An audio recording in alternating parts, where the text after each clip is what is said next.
Our kids are at risk when they don't have the care they need to be healthy and happy. Parents of transgender youth challenge a Tennessee ban on puberty blockers and hormone treatments at the U.S. Supreme Court. Hand washing is a really good way to prevent the spread of germs. A reminder how time spent with soap and hot water can help keep your holidays healthy. Makes me feel really good when I can get that heat into my bones.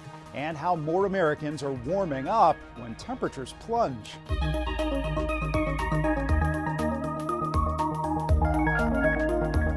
Welcome to Eye on Health, where we focus on stories that affect your physical and mental well-being. I'm Bradley Blackburn. We begin with one of the most closely watched cases at the U.S. Supreme Court this session. Justices heard arguments Wednesday over Tennessee's ban on gender-affirming care for minors. CBS's Jan Crawford has more on a case that could have sweeping consequences for the lives of transgender people. Competing rallies made clear the conflict. But in arguments, a majority of justices appear to agree. Laws passed by Tennessee and 23 other states banning hormone treatments and puberty blockers for children who identify as transgender do not violate the Equal Protection Clause. If the Constitution doesn't take sides, if there's strong, forceful, scientific policy arguments on both sides in a situation like this, why isn't it best to leave it to the democratic process? Conservative justices pointed to growing international concerns that transition medications are unsafe for children. I think that would be very troubling to say that in such a evolving situation, we are going to decide what the right approaches are. Liberal justices pushed back. One compared the bans to racist Jim Crow-era laws. I'm worried that we're undermining the foundations of some of our bedrock equal protection cases. And said the medication could be life-saving. The evidence is very clear that there are some children who actually need this treatment. LW is one of the children at the center of the case. She started medication to stop male puberty at 13 and female estrogen a year later. I can't imagine her not on her medicine. She's a different kid. She's a healthier, happier kid. All we're trying to do is make the best decisions for our kid. But a California mom who refused to allow the medication when her teenage daughter identified as trans and has since detransitioned says the risks are too high. And anybody can go back into their youth and think about decisions that they made at 13, 14, or things that they thought, I'll never have kids, I'll never get married. But it changes. It changes over life. And once you medicalize a child, they don't get to change their mind. As you can see, both of these families want the same thing. They want their kids to be happy, they want to protect them, and they both believe the other side's approach could cause terrible harm. And as significant as this case is, the court's decision could actually go beyond the issue of transition treatments. There are questions, for example, about if the court strikes down these state laws as unconstitutional, could that bolster arguments for transgender athletes in girls and women's sports? Jan Crawford, CBS News, Washington.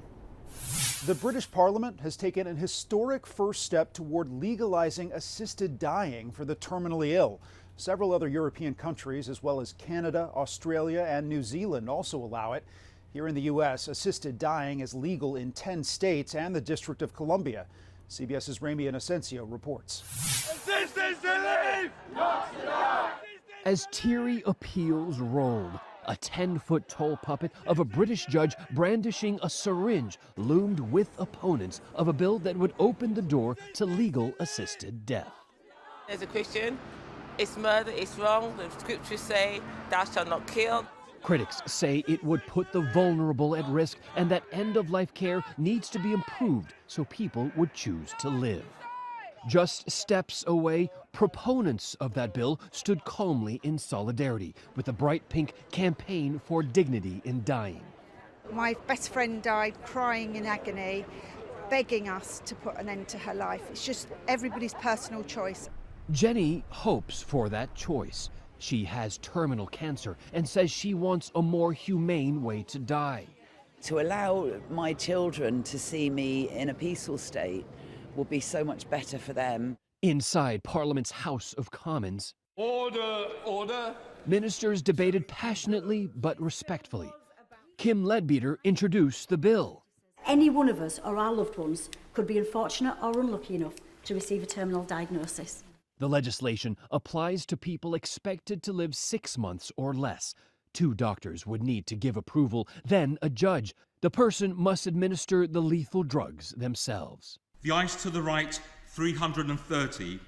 The noes to the left, 275. The result in favor was met only with murmurs, ministers reflecting on the gravity of their vote. Ramy Inocencio, CBS News, London. Communities around the globe marked World AIDS Day on December 1st. For the first time ever, the AIDS memorial quilt went on display outside the White House. The quilt, first seen in 1987, contains nearly 50,000 panels honoring people who've died from AIDS-related illnesses. President Biden and the First Lady were there with survivors, their families, and public health officials. And I'm proud to announce, before the end of my term, the Center for Medical and Medicare and Medicaid Services will update its guidance on HIV care, encouraging states to adopt the best practices using the latest science and technology. It matters. It matters. The World Health Organization estimates AIDS has killed more than 42 million people worldwide, and another 40 million are living with HIV, the virus that causes AIDS. A twice-yearly shot that prevents HIV infections in women has now been shown to work nearly as well in men. The company that developed the drug, lenacapavir, has announced it will allow cheap generic versions to be sold in 120 low-income countries with high HIV rates, mostly in Africa, Southeast Asia, and the Caribbean. Nearly all of Latin America was excluded. Rates are far lower there, but increasing, sparking concern the world is missing a critical opportunity to stop the disease. The weekly number of whooping cough cases nationwide has set a record. Doctors and health officials are warning Americans about this highly contagious infection. CBS's Michael George reports. Cases of whooping cough, also known as pertussis, are exploding, with at least 577 cases reported nationwide for the week ending November 23rd. That's 10 times as many as a year ago. CBS News medical contributor Dr. Celine Gounder says part of the problem is anti-vaccine sentiment. Well, we're seeing an increase in non-medical exemptions for vaccination, a decrease in vaccination rates, and that is partly why we're seeing an increase in this vaccine-preventable disease. Younger children receive the DTaP vaccine. Tdap is for older children and adolescents. It's recommended pregnant people get the vaccine in the 3rd trimester to pass some protection to their babies, who cannot be vaccinated until they're 2 months old. Whooping cough is treatable with antibiotics, but the important thing is to know the symptoms. When you do have a runny, stuffy nose or a cough, it is a good idea to get tested because there are specific treatments. If untreated, whooping cough can lead to pneumonia, infections, even death. Michael George, CBS News. One simple but important way to stop the spread of illness is to wash your hands, and the way you do it matters. The first week of December is National Hand Washing Awareness Week. Danya Backus has more on how to have good hand hygiene. We expect the winter surge of viruses like flu and COVID-19 in the coming weeks, and one simple way to protect ourselves and our loved ones is to wash our hands. Germs cause illnesses, especially respiratory and diarrheal illnesses. Hand washing is a really good way to prevent the spread of germs. Dr. Neha Vyas of the Cleveland Clinic says many of us are not washing our hands as often as we should be. Wash hands before and after preparing food, after using the bathroom, after taking out the garbage, if taking care of pets and small children, and if caring for someone who is sick. I'll turn the water on. Dr. Vyas shows us the steps of good hand hygiene. Wet hands, apply soap and lather. Being sure to include the back of my hands, my wrists, and in between my fingernails too. Scrub hands for at least 20 seconds or sing happy birthday twice. Rinse well and then use a clean towel to dry. If your hands are wet, it actually promotes the spread of germs. Dr. Vyas says parents and caregivers should teach these good habits to children to carry with them as adults. It's important as a parent to model this good behavior and wash your hands so that the children will also do so. Also, children tend to carry a little more bacteria and viruses than do adults because they tend to put their hands everywhere. And while hand washing is best, if you're in a pinch and don't have access to soap and water, hand sanitizer is a good alternative. Danya Backus, CBS News, Los Angeles. The FDA has recalled cucumbers and organic eggs for potential salmonella contamination. The CDC says the cucumber outbreak has sickened around 70 people in 19 states. More than a dozen have been hospitalized. The produce was grown in Mexico and sold by Sunfed Produce between October 12th and November 26th. They were sold sliced at Walmart, and those products have been recalled too. The recalled eggs were sold under Costco's Kirkland Signature brand on store shelves in Alabama, North and South Carolina, Georgia, and Tennessee starting November 22nd. No illnesses have been associated with the eggs. A California farm has halted production of its raw milk products and recalled what's being sold in stores.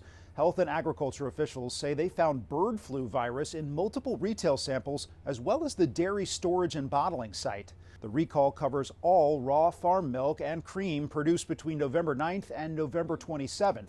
No known cases of bird flu virus have been detected in people who drank raw milk, but dairy workers have contracted the virus. Bird flu was detected for the first time in the U.S. dairy cows in March, and since then, nearly 60 people in the U.S. have been infected. Federal officials have closed their investigation into an E. coli outbreak tied to McDonald's Quarter Pounder hamburgers, saying they're no longer a safety risk. The outbreak sickened over 100 people in 14 states starting in late October. 34 were hospitalized and one person died. Federal health officials never found the strain of E. coli that caused the illnesses, but concluded that recalled yellow onions were the likely source of the outbreak.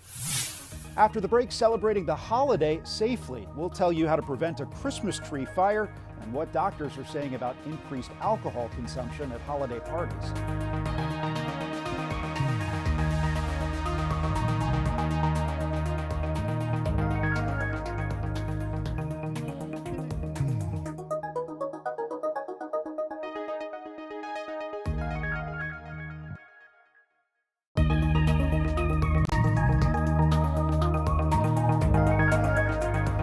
Welcome back. As Christmas approaches, fire departments across the country are warning what can happen if your tree catches fire.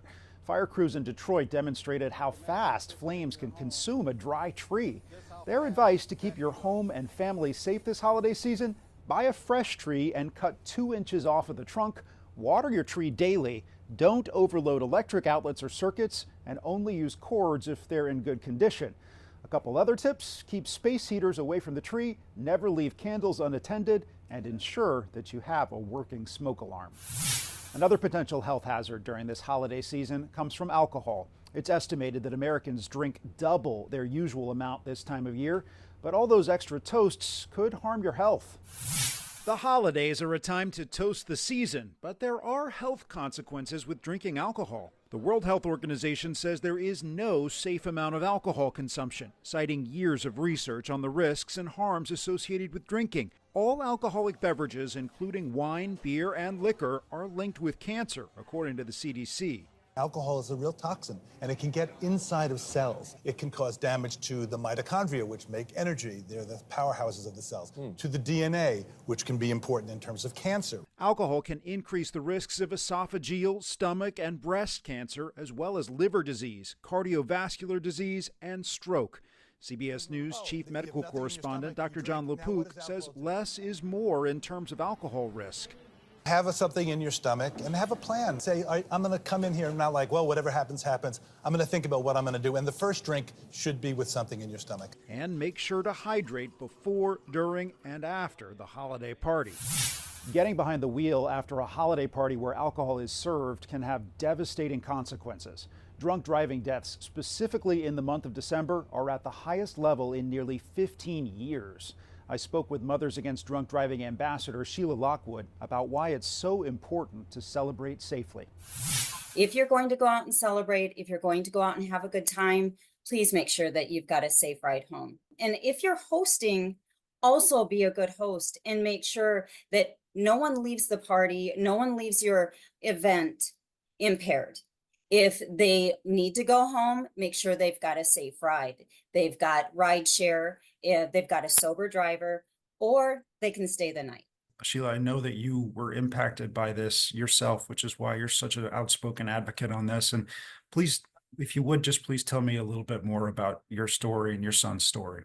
My son, Austin Lockwood, was 23 years old, and he had left my home on June 8th of 2018. I gave him a hug. He was going to work, and after work, he was going up to a summer house in Wisconsin. And on Sunday morning, around 1 a.m., the person that he went to help get their summer cabin ready for the season killed him. He hit a tree going over 70 miles per hour, and Austin was taken upon impact. It never gets better. It never changes. You just learn how to deal with it, and you just take one day at a time. Sheila, I'm so sorry for your loss, and we are so grateful for the work that you're doing now to stop this from happening for other people. Thank you. Thank you. No, thank you.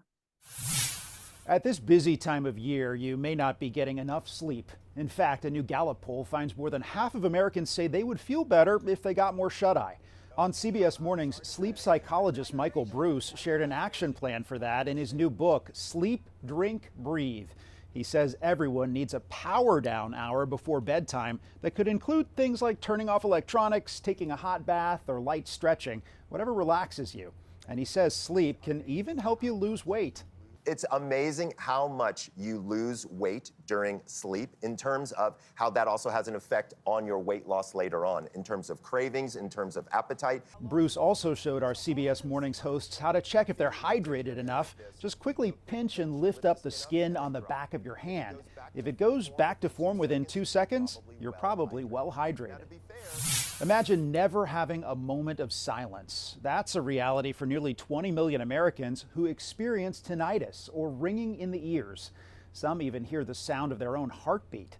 CBS's Michael George introduces us to one patient who'd heard enough. It almost sounded like I was hearing my heartbeat in my left ear. Medical assistant Dana Pulciani didn't get a good night's sleep for 13 months, with a constant sound tormenting her. And the only relief that I would ever get is if I actually put my finger on my carotid to stop the noise. A brain MRI and CT scans revealed a narrowing of the artery in Pulciani's brain and a tiny aneurysm.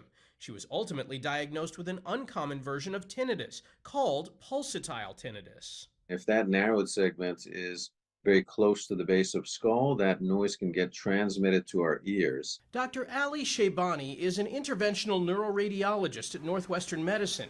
He says once dangerous causes are ruled out, the main driver for surgery is the patient's quality of life. For Pulciani, there was a clear tipping point. One night around probably 2 or 3 in the morning, I could not sleep. And I charted Dr. Shaybani that night, and I said, when is the next surgery date? She had surgery last November, going in through the groin to place 2 stents in her brain. It relieves the narrowing, so it takes away that part of the equation that creates this whistling or whooshing noise. Honestly, the noise was gone the minute I woke up from surgery. It was almost like getting my life back again. Pulciani will remain on blood thinners for another 6 months and will have follow-ups to make sure the stents are working. Michael George, CBS News. Coming up, the main event at nursing homes in England, and we'll show you a surefire way to survive a bone-chilling winter.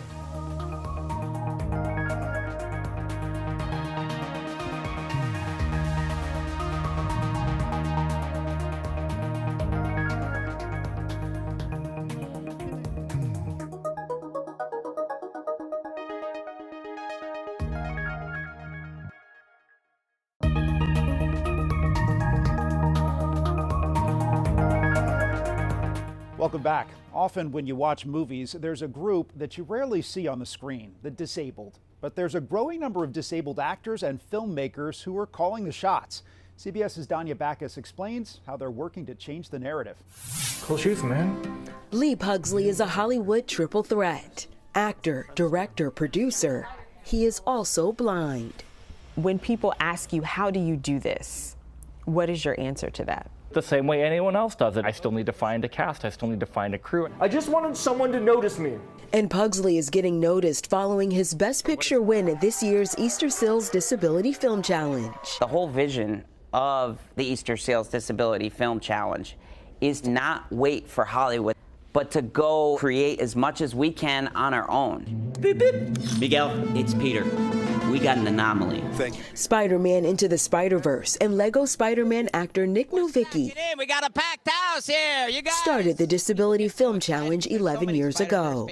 We want to see ourselves represented, and I think that the industry wants to have an authentic reflection of society. Being independent doesn't mean you can't ask for help. But disability authenticity has proven difficult in Hollywood. More than 61 million people in the U.S. live with a disability. That's the largest minority group in the nation. Yet, less than 3% of all speaking characters in film and primetime TV have disabilities. 95% of those roles are given to non-disabled actors. A lot of times we're not even part of inclusivity conversations. Avery! Hey, it's Michelle. Kirsten Kelly took home Festival Best Actor honors. I wanted to normalize disabilities. I mean, look at us! And a limb difference without a prosthesis on screen. I felt pushed back because of my disability. Deaf filmmaker Chase Chambers was named Best Director. I'm doing the voiceover because the writer couldn't figure out how to have a deaf character do it. Because of the interpreter, sometimes my disability can be expensive. Without this, I could see a lot more difficulties becoming a director. These artists' message to Hollywood is clear. Everybody is showing what they can do. The talent in the disability community is there. And they're ready for their close-up. Danya Backus, CBS News, Hollywood. Growing older and losing mobility can make life more of a challenge. For years, nursing homes have brought in therapy animals to help residents cope. CBS's Leah Mishkin shows us the tiny horses that are keeping spirits high in England. Once a month in the halls of Charlie Grove Care Home in Oxford, England. Hello, oh, I recognise you. A special visitor stops by. A lovely little pig. The power of connection goes a long way here, since residents rarely get outdoors. All our residents are able to go out, but sometimes they either choose not to, or it's more difficult for them because of their disabilities. What do you notice after a visit with these ponies? Even residents living with dementia remember. This therapy pony named Poppy brings 101-year-old Connie back to her grandfather's farm when she was a little girl. My dog's called Poppy. And for Walter, he's flooded with memories of his pet. It's incredible how you can see how it really relaxes them. Yeah, it's incredible. Sarah Woodland makes it happen. Poppy is one of 7 therapy ponies she takes to nursing homes and hospitals. Oh, my love. Her dinky ponies have gone viral on social media. But there's something else for them to focus on, isn't there? So it's something else for them to think about, to focus on, to love. Plus, it's something for them to look forward to. Absolutely, yeah. And it's hard not to smile, seeing a pony being loved and giving that love right back. We'll see you next time. Yes, I hope so. Leah Mishkin, CBS News, Oxford, England.